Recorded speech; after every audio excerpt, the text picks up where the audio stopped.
الشيطان الرجيم بسم الله الرحمن الرحيم.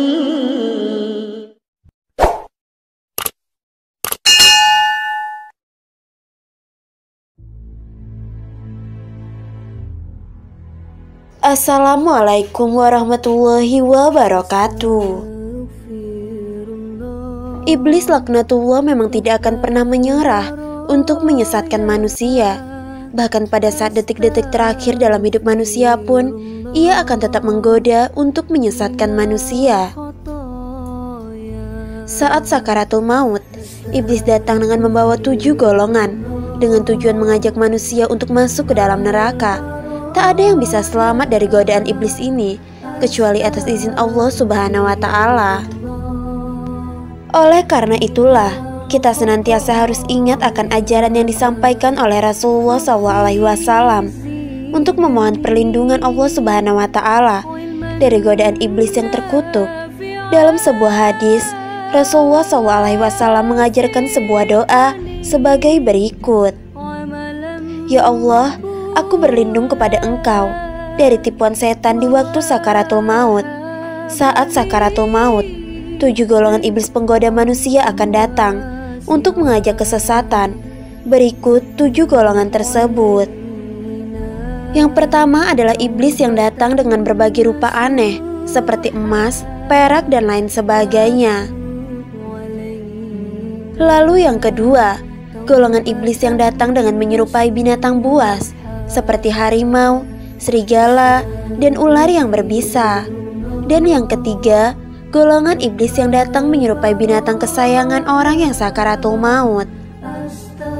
Lalu yang keempat, golongan iblis yang menyerupai orang yang paling dibenci oleh orang yang sedang sakaratul maut itu.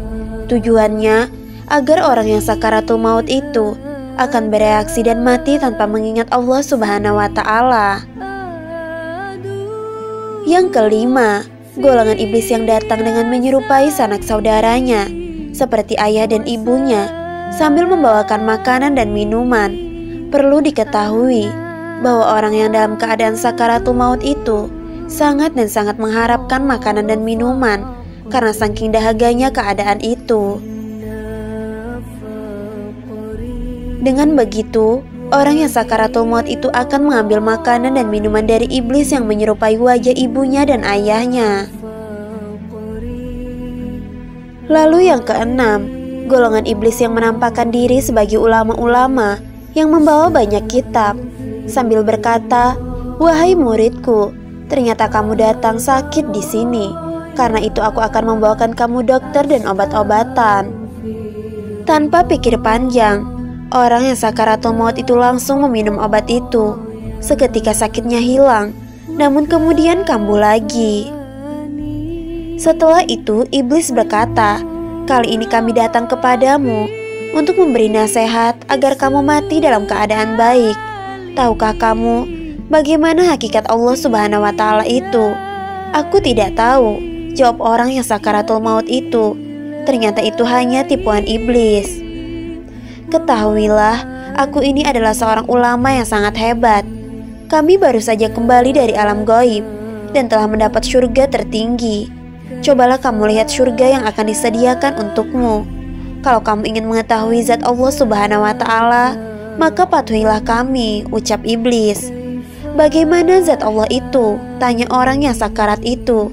"Tunggulah sebentar lagi, dinding dan tirai akan dibukakan kepadamu," jawab iblis. Ketika tirai yang berwarna-warni itu dibuka, selapis demi selapis, maka orang yang dalam keadaan sakaratul maut itu pun dapat melihat sebuah benda yang sangat besar, seolah-olah lebih besar dari langit dan bumi.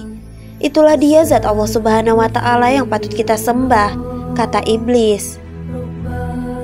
"Wahai guruku, bukankah ini adalah hanya benda yang benar-benar sangat besar saja dan memiliki 6 sisi seperti benda lain, atas bawah, kanan kiri dan depan belakang? Padahal zat Allah Subhanahu wa Ta'ala tidak menyerupai makhluk. Dia maha sempurna, maha suci dari sifat kekurangan. Tapi sekarang ini pula keadaannya lain dari yang aku ketahui dahulu. Tapi sekarang yang patut aku sembah adalah benda yang besar ini. ujar orang yang sedang sakaratul maut itu. Dalam posisi penuh keraguan seperti itu, tiba-tiba malaikat maut datang lalu mencabut nyawanya. Maka matilah orang itu dalam keadaan kafir dan kekal di dalam neraka. Lalu yang ketujuh adalah golongan iblis yang terakhir. Ia datang dengan 72 barisan yang mengajak manusia tersesat di akhir hayatnya.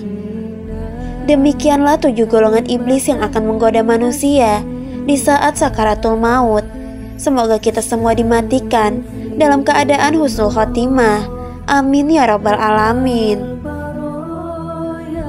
Sahabat belajar Islam yang dirahmati Allah, semoga penjelasan ini bisa bermanfaat untuk kita semua. Jangan lupa tinggalkan pesan dan doa kalian di kolom komentar agar dapat kita aminkan bersama-sama. Wallahu a'lam bishawab.